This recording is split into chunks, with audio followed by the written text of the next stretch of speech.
Assalamualaikum warahmatullahi wabarakatuh. Nama saya Fiantria Prianto. Saya dari Tadris Bahasa Inggris kelas 5C. Di sini saya akan menjelaskan tentang mawaris dan nikah.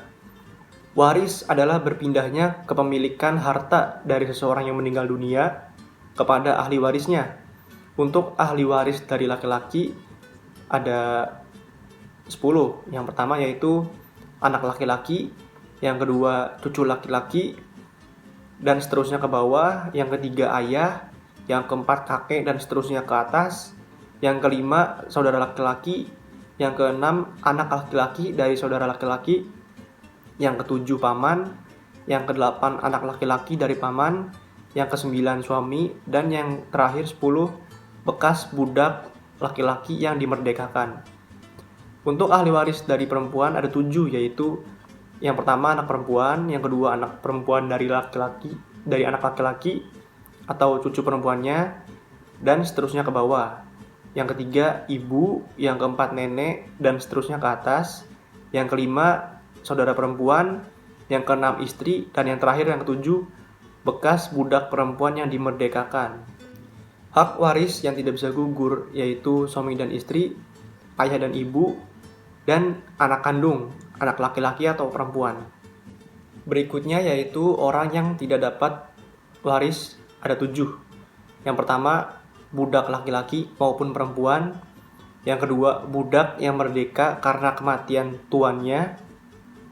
Yang ketiga, budak wanita yang disetubuhi tuannya dan melahirkan anak dari tuannya. Yang keempat, budak yang merdeka karena berjanji membayarkan kompensasi tertentu pada majikannya. Yang kelima, pembunuh yang membunuh orang yang memberi warisan. Yang keenam, orang yang murtad. Dan yang ketujuh, orang yang berbeda agama. Sedangkan wasiat adalah pemberian sesuatu dari seseorang kepada orang lain ketika dia masih hidup dengan niat sodakoh. Akan tetapi penyerahan kepemilikannya dilakukan ketika setelah meninggal dunia. Sebagai contoh, ketika orang tua sebelum wafat mengumpulkan semua anak-anaknya dan mengatakan, nanti jika ayah meninggal, tolong berikan sebagian harta ayah untuk masjid samping rumah ya. Nah, yang seperti ini namanya adalah wasiat. Sebagai anak yang diwasiati orang tuanya, maka hukumnya wajib untuk menjalankan wasiat itu.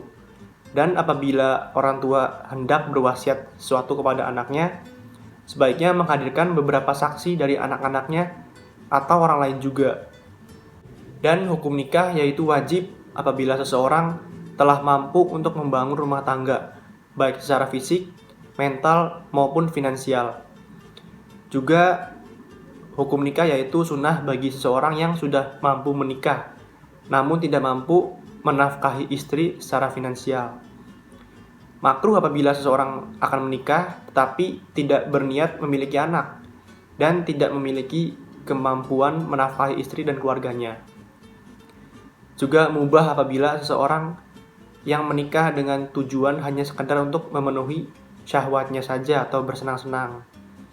Haram juga apabila seseorang tidak memiliki kemampuan untuk menafkahi istrinya secara lahir batin. Dan haram juga apabila pernikahan yang dilakukan dengan maksud untuk menganiaya, menyakiti, dan menelantarkan pasangannya. Selain itu, pernikahan juga bisa diharamkan jika syarat sah dan kewajiban tidak terpenuhi bahkan dilanggar.